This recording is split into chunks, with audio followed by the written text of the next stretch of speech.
Welcome, everyone. I'm just going to do a quick mic check. Fabio, can you hear me okay? Yep, I can hear you fine. Hey, great.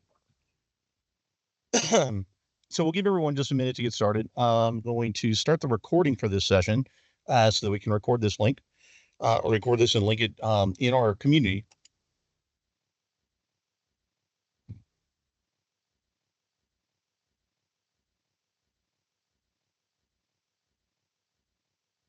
So, Fabio, you can still hear me? I'm not sure if you're cutting up, cutting out a little bit. I can hear you now, but I don't know if you're You talking can hear me before. okay? Yeah, You can hear now me I okay can. now? Okay, Yeah. sorry about that. Yeah, I'll speak up a little bit. I'm using a new headset. I've had some trouble with Teams in my old headset and hoping that I don't have any issues today. So we'll give everyone just a moment to get started.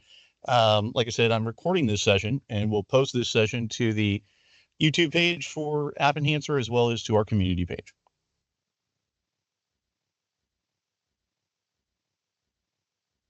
And Fabio, if you don't mind admitting people to through the lobby when they get in, if we need to. Yeah, doing that.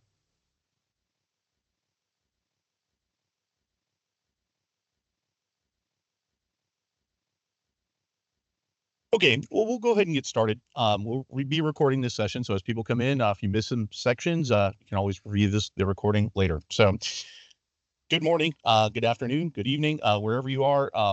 My name is Cody Campbell, and I'm the product manager for AppEnhancer here at OpenText, and I'm excited to introduce you to AppEnhancer 24.2, which is our latest release of the AppEnhancer product line. We're going to talk about the roadmap. We're going to talk about the future state of the product and some of our strategy and our direction. So just keep that in mind. Standard disclaimer for typical product management, but just have to have that here. So really, we're going to talk about the product direction, the vision of the product, a lot of our strategy. We'll talk about the most recent update, which is the 24.2 release that releases today. You should see it post later today or over the weekend, but it officially releases today. And we'll show you what's on the radar, what we're working on, some of the feedback that we've got through the community pages, and some of the things that we've added to the roadmap, some adjustments that we've made.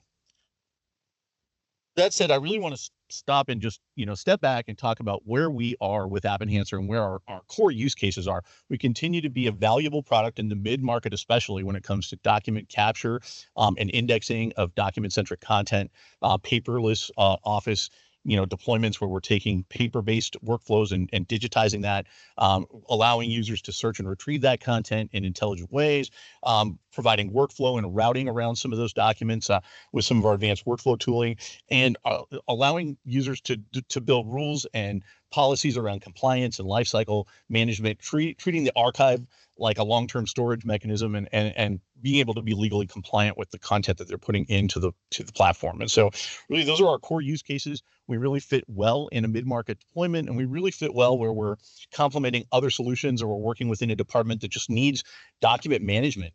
Really, that's our core use case. When we look at our directional themes, and I'm going to actually pull the group here because I'm curious, and I'm going to use a feature that I don't normally use, but I'd like to kind of see what you guys are thinking when it comes to where you are with your AppEnhancer deployment. So I want to see if and Fabio, you can tell me if you can see this in the chat. Let me just go to my polls. This will be the first time I've done this, but we're really curious about like where you are with your deployments. So I want to see if you guys see any of the polls inside of the chat. Fabio, do you see the polls? Are these posts that you posted before? Okay, let me launch the one. I'm going to launch a poll, and I want to see if everybody sees the first poll. And I'm really curious about some of the use cases that people are using around AppEnhancer. I talked about the use cases just a moment ago, but I'm curious to see from the people that are in the room, what are you using it for? Is it around departments? Is it around, HR documents, financial processing, invoicing, workflow? I guess I should have added an additional, which could have been healthcare documents, but I'm more concerned. Yeah, I'm just concerned about some of the use cases that are out there. Maybe we can have some folks submit if you wish, and then I can look at some of the results and see what people are using it for. It looks like departments is the big answer here, and I'm not surprised. A lot of folks are using AppEnhancer for departmental solutions across, an organization. You can really use it as a centralized deployment for a lot of things. And so for me, I'm not surprised that I see that as the bigger answer there. So I'll throw a couple others out. This is the first time I've done that. But I'm really curious. We want to get some feedback from you guys and want to make this as interactive as possible. But when we come back to, where our directional themes are with the product, it's really around embedding technologies from OpenText that make it smarter, that make it faster, that make it easier to recognize certain types of content as we bring it into our system. And that's where our idle technology comes into play, and being able to increase our indexing capabilities. Where I'll talk about that later as we talk about what we've done with idle so far, but improving our full text index server and giving us a foundation to build a lot of modern capabilities on top of. The same thing can be said for the viewing technology. We're replacing outside in with Key View, which is a faster and more robust viewing tool, and it's got a lot of connectivity into idle for documents recognition and then transformation. So these tools help us better understand the content that's coming into AppEnhancer and process it intelligently. We also are working on a better retention engine, or overhauling the storage and retention management services, and I'll talk about that later on. But we're adding REST services to that. We've improved our REST APIs for administration tooling. And so trying to make it as easy as possible to do things headless with our APIs. And that said, a modern API and a user interface is the most important part of the product for us. We're, modernizing our API to match a modern UI for OpenText. I'll talk about that as well today in our beta program, our public beta for our UI. But really, it's about building a much more standardized UI for OpenText, which has a lot of standards baked into it for security, for accessibility, and for mobility. And so for that case, building on top of our tooling and what all the other OpenText products are using makes us look and feel a lot like an OpenText, first-class product versus something that was inherited from EMC, from Dell. It's about embedding our components. And so more and more customers are using AppEnhancer to complement another solution, and we want to be able to make it easy to access our content, our APIs, easy to get our viewer into another application so that you can view our content and work with it, and also easier to get content from your desktop into the system, and that's through like our connector technology, and I'll talk about that today too. So the last two, enterprise app and data management. For what that means to AppEnhancer is about being able to deploy in the cloud and live and breathe in a cloud-like deployment using container technologies and standardized automation tooling, and using tools that are built on all the different platforms around Kubernetes and K8 and the automation tooling around that. And so our team is committed to containers. We still set aside, we still have another pipeline that's all MSIs for Windows, but really they're Windows containers today, and we're looking at bringing them to Linux containers if we can simplify and use some of the core technologies from .NET. Our security. The security side of it, when we come to enterprise data management and treating this as an enterprise class product, is around having support for multi-factor authentication and centralized authentication of any type. So you can use OAuth, you can use SAML. You can also be able to have better password reset management in future releases of this product so that we can help people deal with resets and first-time logins and things like that. And then using containers, we can isolate traffic a lot better for the different components of our product. They get more secure when it comes to the network traffic. And lastly, we have a workflow solution with AppWorks. We had a workflow solution in the past with Skelta, but really a lot of our users just want a simplified workflow, something built into the product to route documents, to send for a review and audit the fact that somebody reviewed something, or send something a little more sophisticated, like a price point or some type of index field data that needs to be reviewed or updated. Things like that are simple, and we should be able to build that into our product. And we are building a flowable technology engine, which is a open source workflow engine into our product to be able to do those simple workflows and allow you to extend it just a little bit further. You could take it to the enterprise level, but really that's where AppWorks steps in. So certainly you have lots of options now, but our goal is to make it simple and easy and built in so you don't have to think about it and write a whole bunch of code. So that said, Fabio, can you still hear me? We're Yes, going I to take can. questions at the end. Okay, great. We're going to take questions at the very end. So Fabio's going to watch and collect questions, and we'll really we'll start taking those towards the end. But what I also want to do, I want to move to another poll. So I'd like to poll you on the items that you just looked at. back to my chat here. Should be able to add this poll.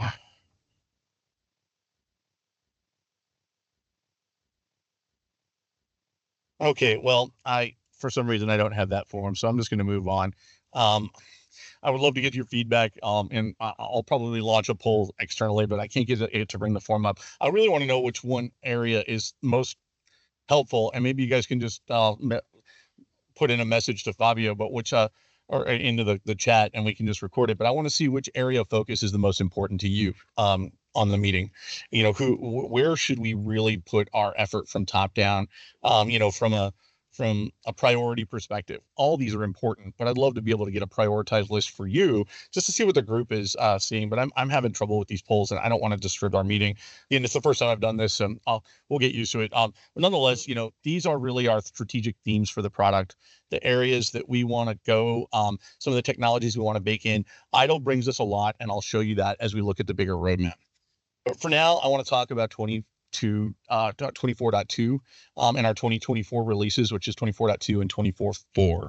We've gotten into 2 releases a year, and that allows us to consolidate a lot of features and still give you, you know, updates and critical fixes and, you know, enhancements that you really, really want. And so twice a year is the best that we've been able to come up with our current pipelines. As we get more more involved in containers, certainly we can get more quarterly or more frequently, just as features come out. But today, that's how we're aligned as the way that we build a product for Windows containers and for Windows installations. That said, for 24 share your screen. I'm not seeing anything. Oh yeah, sorry. Thank you, Fabio. Okay. I just switched the slide, so nothing new to see just yet. Here we go. So yeah, so you know, like I said, moving into our 24.2 release here, it's about bringing our new full text engine in, which isn't just a full text engine; it's a whole intelligent recognition engine underneath an IDLE. And I'll show that to you today. A bit of our implementation of it so far. More functionality in viewing and rendering, and we're getting increased performance when it comes to our render server and our viewer with key view versus outside in. Key view has always performed better for us. We used to have it before. We moved off of it, and we're moving back to it. It's a great technology stack. The virtual printer is a reintroduction to the connector, and I'll show you that today. And that's allowing you to virtually print into AppEnhancer through REST. Similarly to the way we did with web services, we're able to do it with the connector now using REST, and it's a modern connector. And so I'll talk about that today. We've also added Postgres support for databases, and I'll show you that today. And that allows AWS customers really they've demanded it the most, but allows any customer to use Postgres, which is a lower cost database platform. And it's very extensible. It's very scalable. And so a lot of technologies are using it because of its low cost and ease of deployment. So what I'm going to do, I'm going to pause for a second, and I'll show you some of these features. So I want to show you the IDLE full text feature first. And this is the IDLE engine that we've got in the back. Nothing special. It's an XML endpoint, but it's the API itself. And so if I look in our admin, we've added some screens here. I'm just going to refresh this because it's probably my old session. We've added some screens here for our indexing service. And if you look, there's an indexing server URL, and I'll just punch that in here. That's from here. That's the endpoint that we've created. And what that endpoint is there's a new service we've added called the full text server. This is our implementation of IDLE. Inside of that is the IDLE technology. There's no deployment of Explore anymore. There's no special deployment of an IDLE server. You deploy this service. This is the IDLE service that we've created. It's our wrapper around IDLE. And so once you have that, and you still have the traditional indexing service. Well, that endpoint that sits here serves up a bunch of data sets. And I'll show you, I can look at my endpoint and you'll see a bunch of databases we've already created. You can create a new full text database. You can manage the full text databases that we manage within our IDLE instance. So we're managing the IDLE instance ourselves. It's embedded in our application. We'll be adding additional screens and tabs here as we use more than just the full text functionality. But when you look at the application side of it, so this is the server side, and you can see you can create databases. You can look at the pages that are indexed for it. You can manage basically the IDLE server stuff here. But if you go into the environment and you look at some of the applications, let's go into our applications rather, and I'll look at our demo. I've got a couple of IDLE applications in here. In an idle application, though, there's additional areas for the full text server URL, the selection for the different servers that you've added. So you can have multiple servers. You can add, have multiple servers to spread out your deployment. You can also have multiple databases per server. So you have, this is where you select the information that you put in the server management. But again, this is our implementation of idle. So it's not like you have to go grab an Explore package from Documentum and install it like you used to. You're just implementing our new service. But as far as the user sees it, everything is the same. All the experience is identical to what we had with Explore. We're really just replacing the engine behind it. So what that means for customers is they need to reindex content. And if you look at our release notes, that also means that the licenses that you have for Explore, they just move over. And we're changing the license names to just AppEnhancer Full Text because we don't really care about the engine underneath so much. I mean, we do care because idle is way better. I can do a lot more, but really it's a feature that we're using for full text. So our implementation of full text doesn't change. User experience doesn't change. We're just changing the server that's working with and processing our textual content. So that said, licensing really won't change. Pricing for licenses and for full text and the functionality for full text licenses just moves right over from Explore to idle, and it just becomes AppEnhancer full text. So that's that feature. Again, we'll hold questions for the end, but that's how that one works. What we'll do is move on to our next feature, which is the virtual printing feature. And this is a fun one because this brings back the connector technology. When you install the connector, you get a system tray application. Fabio, you still seeing my screen? I can see, like, yes, I can see your screen. Okay, good. So you install this, you install the connector and it loads itself as a system tray application. And the first screen you need to do is configure it. You need to go to, and this is where you put in your URL for your REST server and you connect to your REST server and it'll expose all the data sources like it does. So it'll give it a second. That's probably our first tap.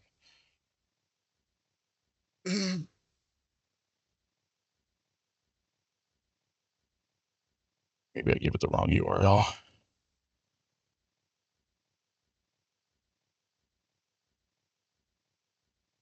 Give me one moment here. I'm just going to check that. So I have extender REST URL here. Wrong.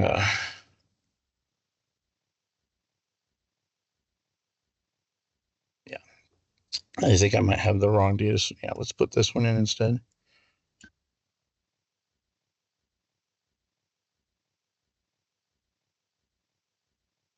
There we go.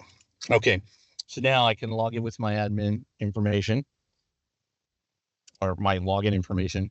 So I'm using the admin account basically. Now that I've got a connection and both of these are connected, we're pretty good to go.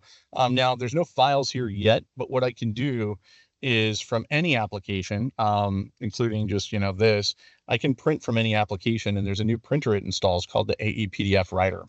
And this writer writes a PDF out to the connector, and any files that you load show up in this queue and you can determine to process them. As we add future functionality, we can probably process them automatically, but they're sent to batches. So you have to process them and do something with them. So we have to select an application to send them to, and we have to give a name for the batch. Today, they're just pushing into batches. Our next steps in the next release is to add indexing screens so we can index them here as well. I'll just put a test in here and say, okay. And then if I go to that server here, it's just AppEnhancer.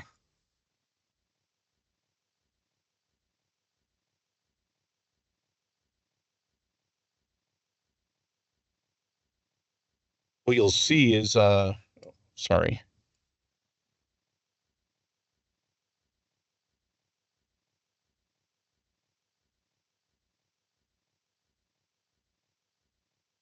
Hold on.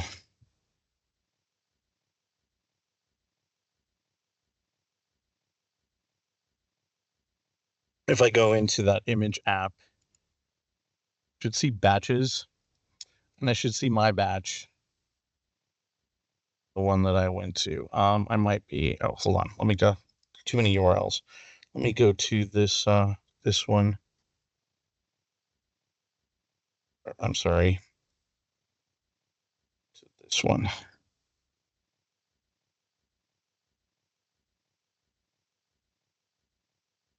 Give it just one moment to load. Yeah.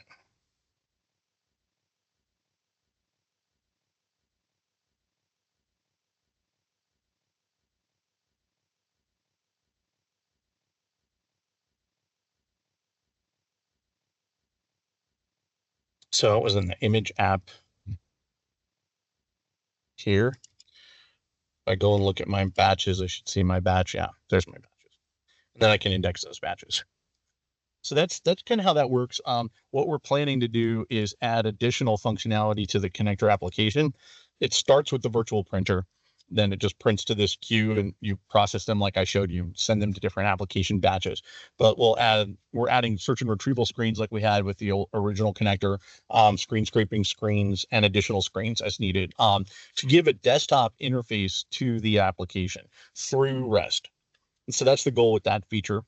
And again, we'll hold questions for that for the next, but it's really focused on virtual printing at first, but really having this connection here means we're connected to REST right now. This connector is active, connected to your environment, and we can start using it for a desktop experience that the users need still, that's gone away with our old AE desktop, with the AX desktop. So, this replaces some of that and starts to build on it for a new experience in the desktop space. Okay, moving on, we also have Postgres support. So we've added Postgres SQL support for the environment. If I go and log into my admin tool, so I'll just bump in here, we'll be able to see some of the screens that we've added to be able to add Postgres support, and then I'll log into a Postgres data source. We have global support for Postgres. So if I log in, you can actually use Postgres for your global configuration database, as well as any data source. So if we go into your data sources, I do have one that's Postgres today. If I were to add a data source here, you'll notice in the connection string details, we now have Postgres as a connection capability. That just adds to the opportunities for you to deploy AppEnhancer in different environments. Like I said, a lot of AWS customers have requested Postgres capabilities. The nice thing about this in the .NET stack is Postgres is native. We don't need to load a special driver for Postgres like we do with other database tooling. So if you look at our release notes, it's pretty simple. It's more the platform level port information. That's basically it. It's very easy to test with and work with. So that's our Postgres capability. Not too much else to show. I mean, I can log into a Postgres data source, I guess, to show you that it exists. I do have one here in here.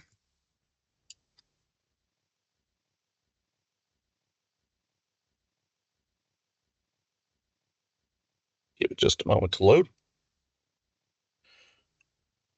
Yeah, and so actually we need to log out and log into the Postgres data source. This is the Postgres data source with all the schemas. Actually, I'm going to go to my other one. It's this one. Log out here. There's two schemas here. There's the SQL schema and the Postgres schema here. Basically, it's the demo database again. Actually, it's not even that. It's just some basic data sources we've tested with, but it's a full functioning data source, just like any other.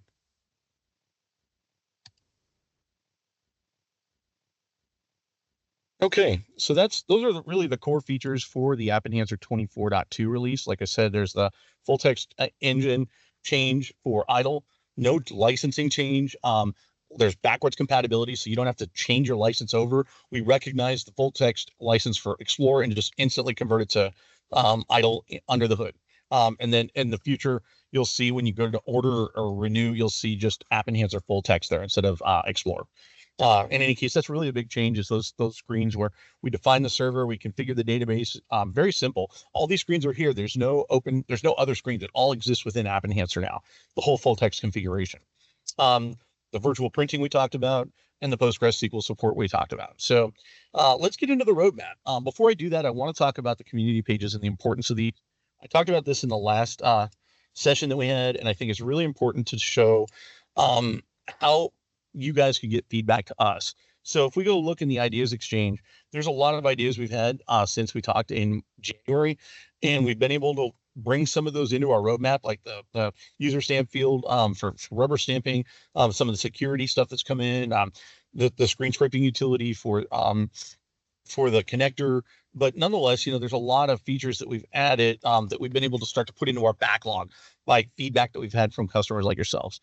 There's also news and events. So the seminar that we're in today is posted here, and the recording will be posted at the end of this once we finalize it. But this is a great way to discuss different things with AppEnhancer customers and users and employees of OpenText, to exchange ideas and get new ones on the roadmap, and just to look at news and keep up on the latest versions of the product. And so I encourage you guys to go to there and to continue to put feedback in here. But we have taken some of this feedback to heart when you look at some of the things that we've added to our roadmap. So, the community is really important. Also, creating a community helps us get the word out that the Smart UI program is starting. It's really part of 24.4, and now that 24.2 is out of the way, we can really focus on our 24.4 development, which is kicking off this public beta. You may have received a survey for the initial, start of this project, but there's a lot going on internally to understand the frameworks, understand the development process of the new UI tooling that we're using. But we're at a point where we'll start reaching out to customers and asking for feedback and getting some focus groups together with our UXD team to understand what the most important screens are and what works and what doesn't. And so I know I know we talked about this in January, but it's taken time to get to understand the frameworks, to understand the process, to get the UXD team engaged. And we've been working on this 24.2 release at the same time. And so we really can shift our focus on 24.4 and all the UX work that's related to it. And as I look at 24.4, that's really where we have a lot of work. There's that Smart UI beta that I talked about, but there's also the addition to the connector. Now that we've got the base of the connector, system tray tooling, and all the connection to REST in place, we have a perfect foundation to add additional desktop utilities like indexing tools and search and retrieval tools and screen scraping utilities. So those we're going to add a couple in the next release for connector. We're also going to add updates, or making updates to the retention engine to make it more modern, more flexible, to make document management more flexible when you're in a retention environment. So that's really important. We've got a lot of feedback there. Office 365 is very important to our user base. So we're building in support for Office 365 for viewing and manipulating Office files within AppEnhancer. And then we're also adding some productivity updates to our existing UI, which is rubber banding for OCR and indexing, and rubber stamping and some of the rubber stamp tooling around that. So these are things that are going into the next release. But let's back up or let's look at it even further. As far as the horizon, we've got a release that's finalized, which is the 24.2 release. I just talked about 24.4, which is, there's quite a bit in there around UI, around productivity. We didn't in this slide, I didn't talk heavily on cloud readiness, but we continue to do Docker images. We continue to enhance our API to be more effective. That just goes without saying. But AWS support and multi-tenant configurations for AppWorks so that we can support multi-tenant workflow. Those are all things that are also going in 24.4.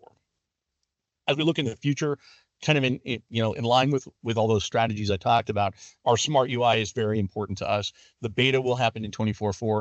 We'll be able to release a GA version of that Smart UI in 25.2. Our goal is to have two UIs for a little while. The classic mode, which is the traditional AE UI you're used to from 8.0 and above, and then the new UI. And the new UI will also include that flowable integration I talked about for workflow. We're also looking at the intelligent indexing capabilities of IDLE. Now that we've got that engine, we can look at things like barcode support. The results grid can be editable, so we can do dynamic editing for results and index information.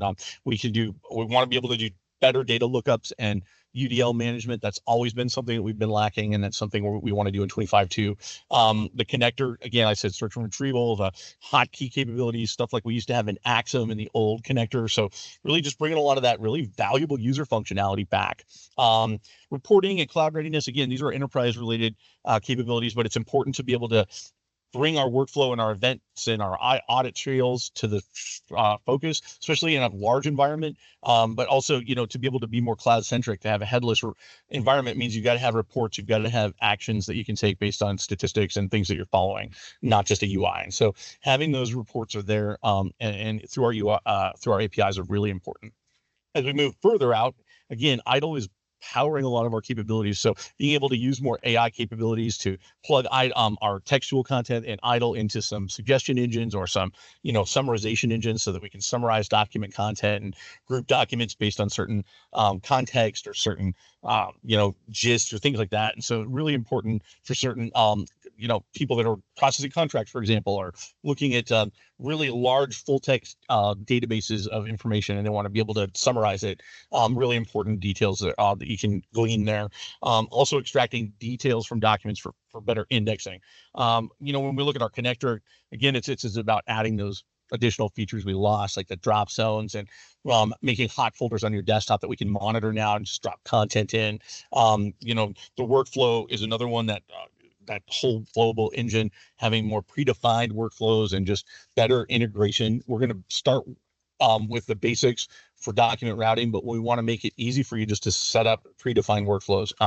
And then just using the idle technology to make our viewer better allows us to process all sorts of content, like XML driven content, JSON centric content, HL7 messages that we can process into documents and things like that. And so I've said a lot now. We're at a point where I think we can start to maybe take some questions or go back and look at features that we might have discussed earlier.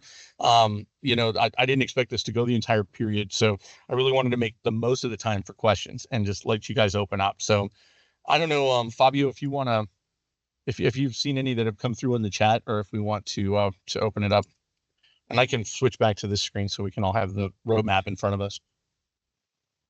Yeah, there are a few coming in. I just realized that some of them are coming through the chat and some of them are coming to a new Q&A tab that I saw in Teams here. So I'll be flipping through both. Yeah, so I'll be flipping through both, but there are some questions about, well, there was a question about the recording, but I think you already mentioned it's going to be published in our community online, right? So that probably we already touched. Oh yeah, and so one of the last things I want to get off, Fabio, that the slide is missing. It's in my other one. I don't want to go dig for it, but we are removing the restriction on the Ermix to OTS swap. And so that swap program is now being changed to an indefinite swap. There's no limit on it. So any AXRM customer can now swap out their product for OTS at any time today, moving forward. And so you'll see an announcement on the community for that. It's already there, but you'll be able to go and look at some details around what that swap program is like and how it works if you're not familiar with it. So that said, now we can open it up for QA. Sorry, Fabio. All right, there's a lot of questions around the idle implementation. I guess the first one was, does the full text server selection use multiple idle servers? You can deploy idle in a multi-server environment, but you need an endpoint to connect per server instant, per instance of idle. So I'm not very familiar with how idle scales, but we need an endpoint. And you can have multiple endpoints, or you can have multiple servers behind that one endpoint. Okay. There was another question about integration with AI technologies. If idle is integrated with any AI technologies. So with AI, with idle, there are several components that can bolt onto idle for AI. Like I mentioned out in 25.4, we'd like to see about using some of that to summarize content. So just like you can select multiple items in a result set to do an ad hoc search, you should be able to summarize those items in a result set and give yourself a summary of what you've selected or the document that you're currently looking at. I mean, we have the database of it, and idle does have a lot of integration with different AI tooling. And so our goal is to be able to leverage that idle database and its suggestion engine and its AI, large language model engine to be able to do that kind of stuff. And there are some questions around, I guess the release notes document would have these details, but do we need, what kind of server requirements we need for idle? How powerful the server needs to be? Do we need a connection to the internet? Do we require GPU and all that? Yeah, and so we have some details around the idle implementation in our install documentation and our release notes. And so I would advise you to look there, but it's a simplistic idle deployment. It is not much different than what you would see in the Explore environment. We're not using the entire gamut of all that Idle Enterprise provides. We're using a small sliver of it for full text. We can expand that capability, and as we do that, we might need to expand our footprint. But I would have to look at our performance details to see where we are with scalability of Idle. And right now, I think we've only got system requirements, but not really scaling requirements because we haven't scaled it enough. I guess we're still doing performance testing though. That happens post release, and we release a report with our performance details.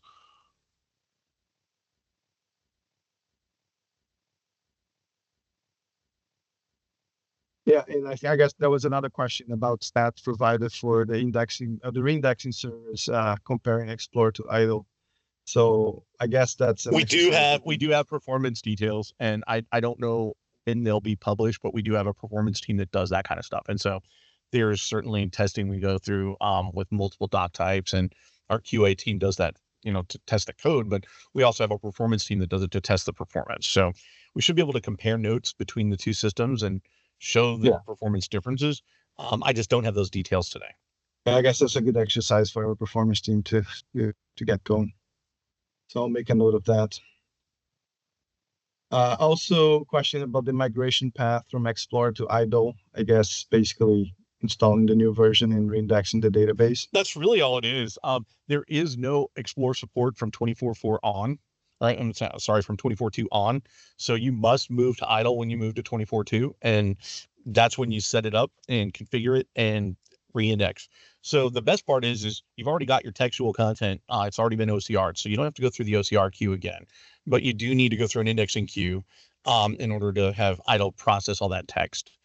And then it's done. So it may take a couple of days to a whole weekend, it's really hard to say depending upon the size of the environment, but it shouldn't take that long.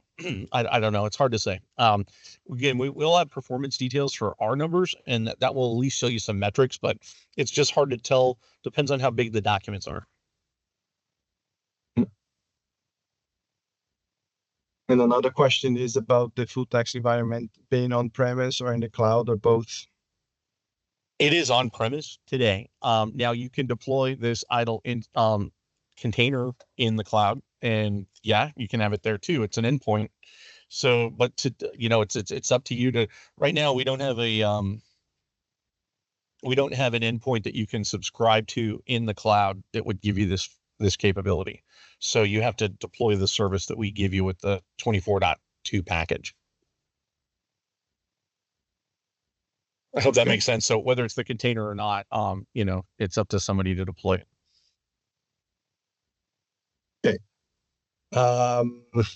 This is an interesting one. With workflow being streamlined, are there any plans to replace OTS with a less complex tool for reporting processing into AE, maybe with a connector? I suppose it's possible with very simplistic documents where we're just like OCRing the document and grabbing specific details off one spot.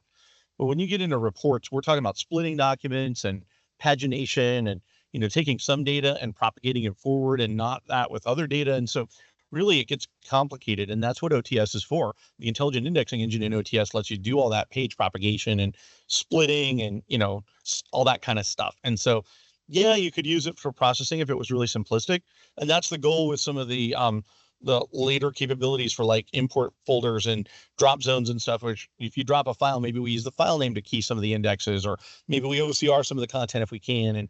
But is it going to replace what Ermix and what OTS does? No, I don't think we're ever going to get there. That's basically building that same kind of product, and we already have a solution for that, and that's what OTS is. I hope that makes sense. And there is another question about any updates on moving from Ermax to OTS or any alternative. So I guess that's I don't know if the person got the entire presentation, but you already mentioned that there's the swap program has been. Right. So again, if you go to the community, there's a post there that indicates it, and I'll send it out to the group after this when I send the recording out, that the swap program is not restricted any longer. So we removed the date restriction, and you can swap at any time. So any Ermix customer can get OTS for free of charge. They'll just swap their license out. OTS is the future product for this type of technology, for this type of indexing. Yes, you can use other indexing tooling. You could probably use intelligent capture to do some of the things that OTS does that Ermix did. But for the kind of report processing for big transactional reports, statements, huge PDFs, things like that, Ermix and OTS are the only solutions that we had out there that do it. Ermix is dead. We don't develop it anymore. So really, OTS is the solution. And you're getting a hell of a deal with the swap. So I encourage anybody to take that opportunity. But the post that you see and the video that we put together for how this works is it's really not that hard once you learn how OTS works. It is a different technology. It uses it's a different install, and I think it runs on Tomcat or something like that. But regardless of the technology stack, it's very simple to use compared to learning how Ermix works, which is kind of a pain in the butt. So I don't know. I really encourage you to look at it again if you haven't looked at it yet.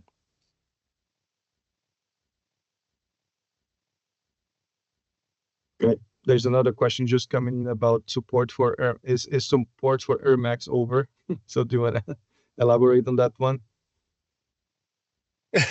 It's I know so it's a tough one for us. Yeah, I mean, it comes down to it was a set it and forget it product for a lot of people. And as it ages, a lot of folks are starting to realize that it's been there and they haven't done anything with these reports, and you might have 100 reports, and Ermix is such a pain to build these reports that it's just overwhelming to think about redoing them in OTS. And once you templatize a couple of reports in OTS, you can reuse those templates much more easily than you could in Ermix.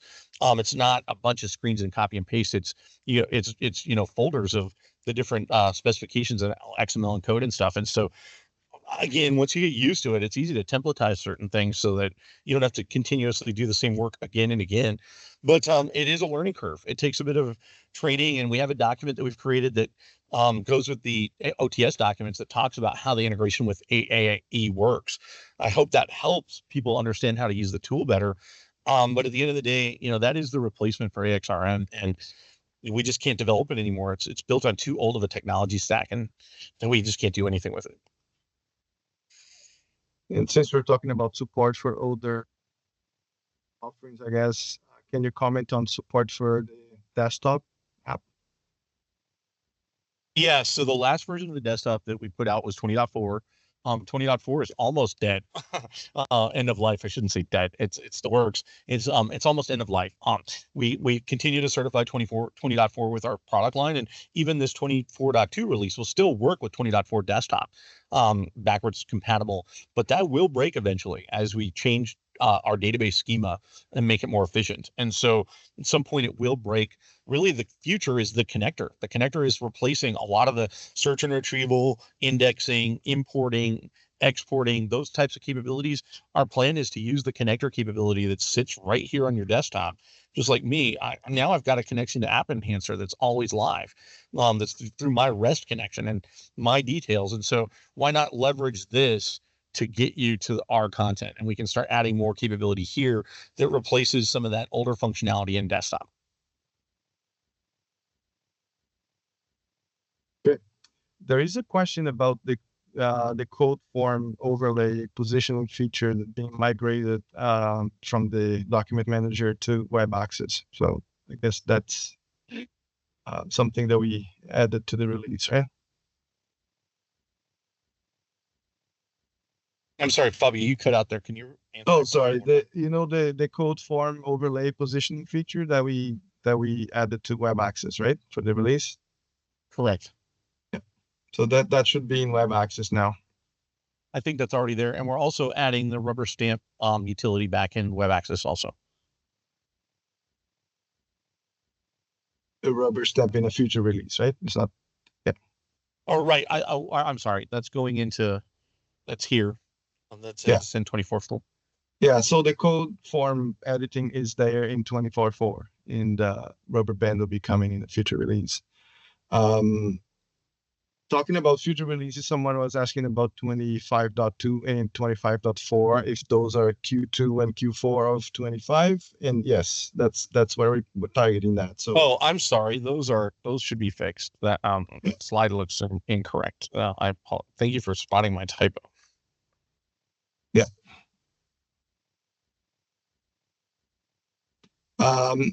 There's also a general question about training. So if we have created any training classes, so maybe you can talk about it for the admin, for the user, for the different roles that we have for AppEnhancer. Not yet. If we build any new training platform or any new training material, it's going to be around the new UI we build. There's not really a lot of good reason to put a bunch of effort into building content based on the old experience. So I think it's a great idea, and I think it's something we need to consider when we get the main UI out. Okay. Another question about idle. Can we add additional instances of idle just for the migration, then remove them after? I don't know what that would do because the database needs to be there for idle. I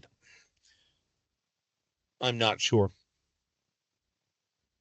I think so, but I don't know. I need to talk to the team about how it scales, like that because you still need an idle endpoint. So you'd have to configure these server services. And I at this point, I'm saying no. I think it's one instance to one database, and that's how that works. So you create new databases on new servers if you wanted to distribute the load, but it's not like they're all pooling one database. I guess I hope that makes sense. It's like the Explore engine. So again, we have an install guide and we're putting together performance documentation. We might need to have an implementation guide that talks about scaling it if that's going to be a problem for our customers. We're told by the idle team that one instance should serve almost all the documents that we're planning on serving. It's a very efficient engine compared to Explore. So time will tell. We need to do some testing and performance to know. Mhm. Another question is about there is a way of accessing the legacy Explorer content in 24.2, or if you have to wait until you install the idle and set up and resubmit your documents so that you can have access to your documents with the new full text search capabilities. Yeah, so if you upgrade to 24.2, you will lose full text capability until you update to idle. So part of your transition should be to implement an idle instance, create the database for it, and get it all ready. And then when you upgrade your environment, so after you've installed that index service, when you upgrade in your environment, you need to submit all those items to the queue. So you'll be forced. It won't work unless you configure it. So you'll need to set your idle configuration up, because all the screens have changed. But it will inherit the fact that your application was a full text application. So it'll try to fill in the fields it can, but there'll be new fields that I showed you in those screens. See them here. These new fields will show up at the application level, the URL and the database you want to select. You'll have to configure a database here first. Once you do that, then you submit it through the queue just like you normally would.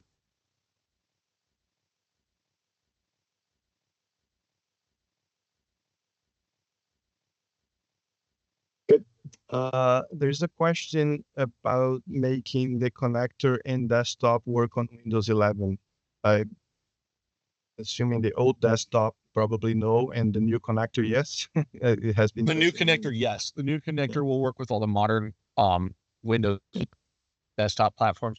We are not doing anything with desktop. Desktop will never get updated. It's where it is in 20.4 forever. So if it doesn't work in Windows 11, it never will. But the connector is our modern desktop, and that will work with all modern Windows desktop releases. Okay.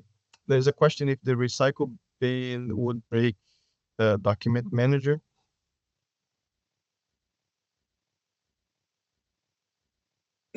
No, but you won't be able to use the recycle bin capabilities, like the ability to see what's in the recycle bin or the ability to manage the recycle bin from desktop. You'll have to use the web. But recycle bin isn't inherently broken. You just won't be able to see the recycle bin or manage anything in it. Okay. Any comparisons of features that idle would bring to AppEnhancer to Documentum Aviator? I assume that's the AI stuff. And so that kind of Yeah. goes out to how we would use AI. And our best entry point is through the idle technology, in my opinion, based on what we've been able to review. And that could be a connection to Aviator through idle. Yeah. Or connection to Aviator through our UI. But that, I don't know. We don't have too many use cases where there's some case management use cases and stuff, and maybe in certain type of contracts. But really, if you're doing that, you want textual content, and we can just use the idle engine to do that.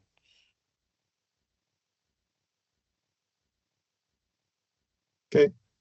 So there's a case here of someone who has customers with very old and large documents, and they use desktop to handle that because the web services and REST services failed to handle them successfully. And I guess with desktop, getting close to end of life, what would be the suggestions here to handle these documents? I mean, we really need to get working on this rather than ignoring that it doesn't work well in desktop.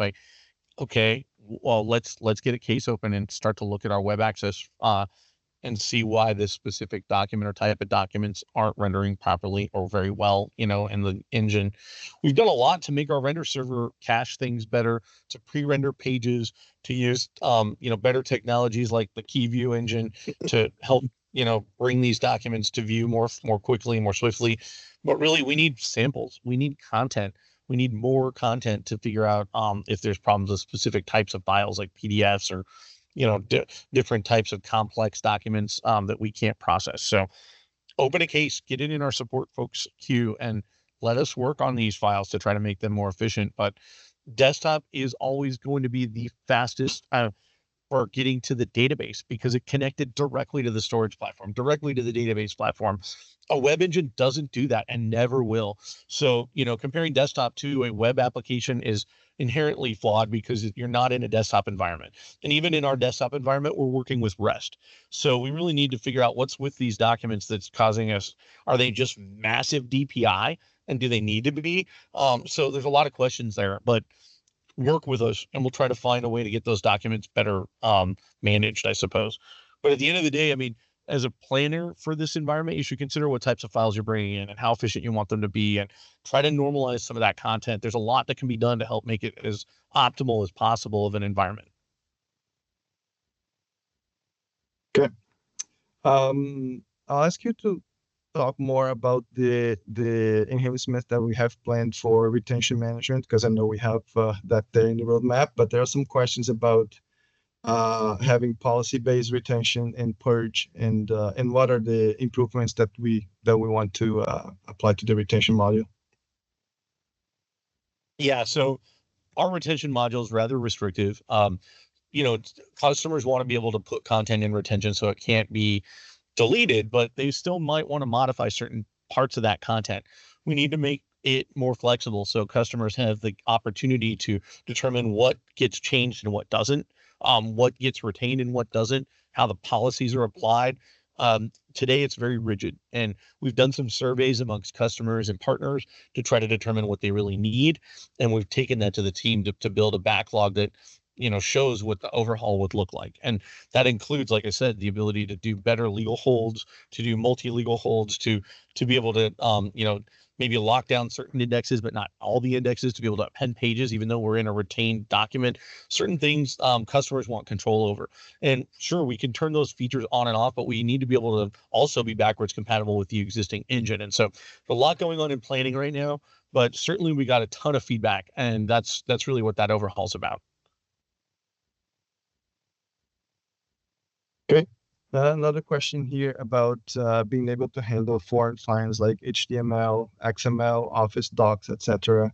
I did get a request for this very late in the cycle, and we did some testing with HTML, and it seemed to work okay with the idle key view rendering capabilities that we have. XML, we'll have to work a little bit more on it, probably for a future release, but maybe you can talk more about expanding these foreign files in the Office docs and etc. Yeah, and so the key viewer has a lot more capability than we're tapping. At least a lot of the functions that we have within outside in, and just kind of rewired our library to it. But at the end of the day, the idle technology, both on the server and the client side, provide us with a lot of opportunity to process advanced documents like XML documents with XSLT, or like JSON body documents, or anything that's in a complex doc format. When we talk about Office and Word documents and Excel spreadsheets, the best way to deal with that is our enhancement in 24.4 around Office 365 and the viewing integration. We today support Office Online Server for viewing Office content in a more rich manner. Really, everybody uses Office today, and we want to leverage your graph, your Microsoft account, to leverage your Office to render our content. So we'll bring that back to you once you've configured it in your user profile. So I think that there's a couple different ways depending upon the type of document. If it's more advanced textual content like XML and JSON and stuff like that, Idle's going to do it for us. And Idle can do a pretty good job with Office. Office is always going to do the best with Office. All right. I think, let me just go to the other tab here. I think that was the last one I had. I don't know if there's anything else that I missed, but that's all I can see for now.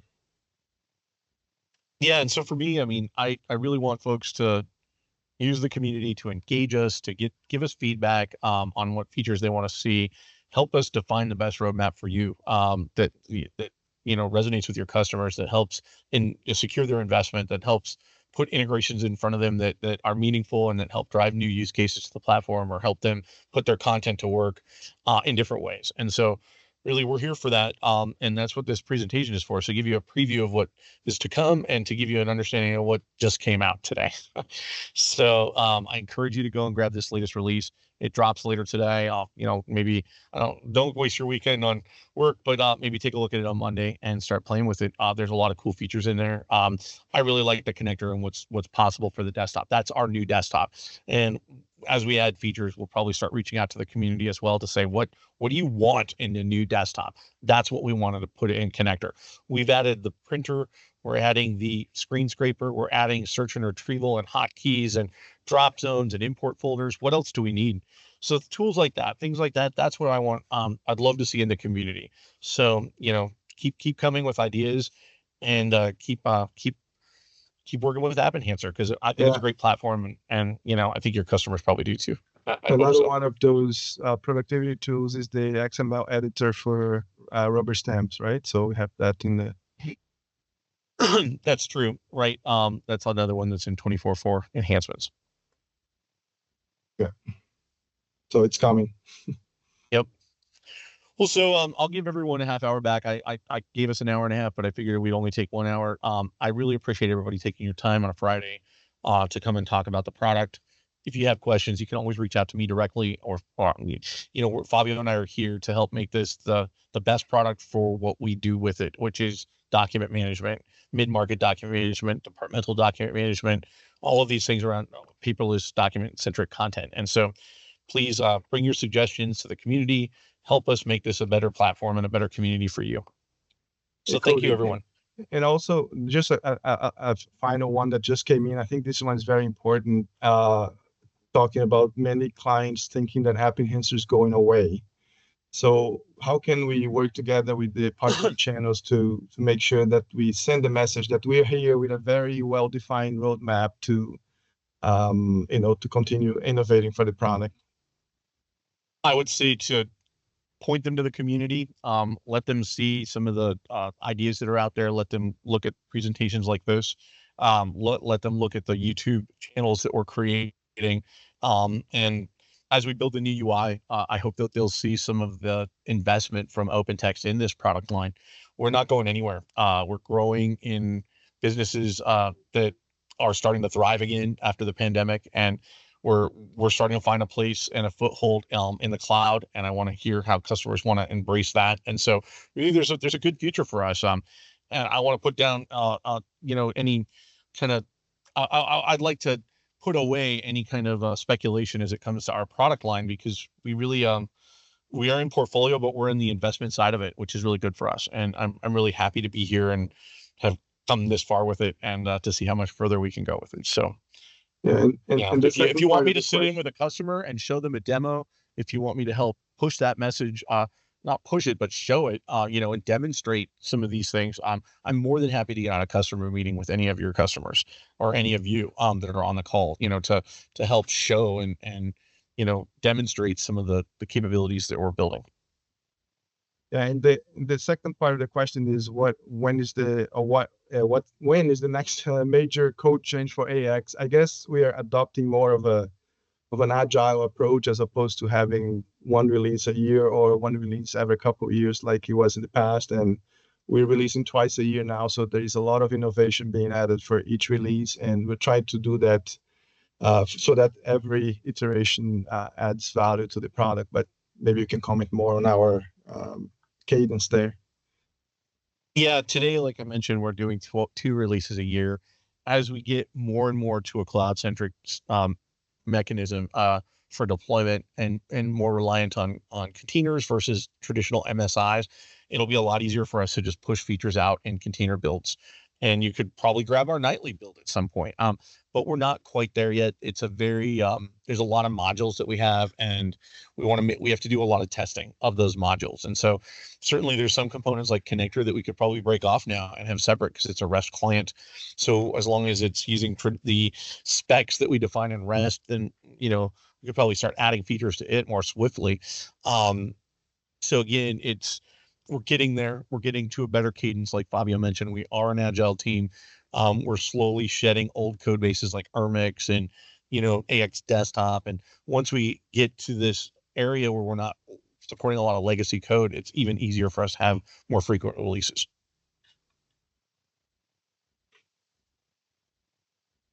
Any word on OpenText having an offering in the cloud for public consumption for AppEnhancer? We're evaluating it to determine how we can make it as cost effective as possible for the clients that we have.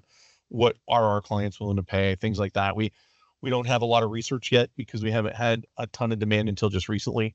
And again, there are architectural standards we have to meet in OpenText to be able to put this in our cloud.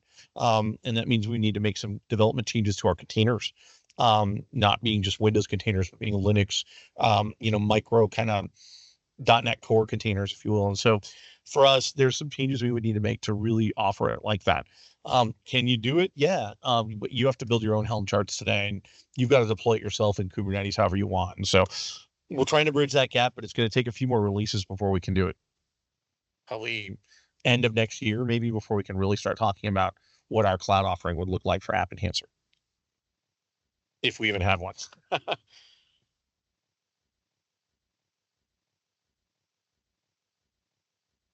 Right. I think that's all we got. Any other question? All right. Well, again, I thank you all for your time on a Friday. I hope you all have a wonderful weekend, everyone that joined, and we will have this recording posted shortly so you can go back and review it. And we're always here to answer other questions or again, go to the community. So thanks again, everyone.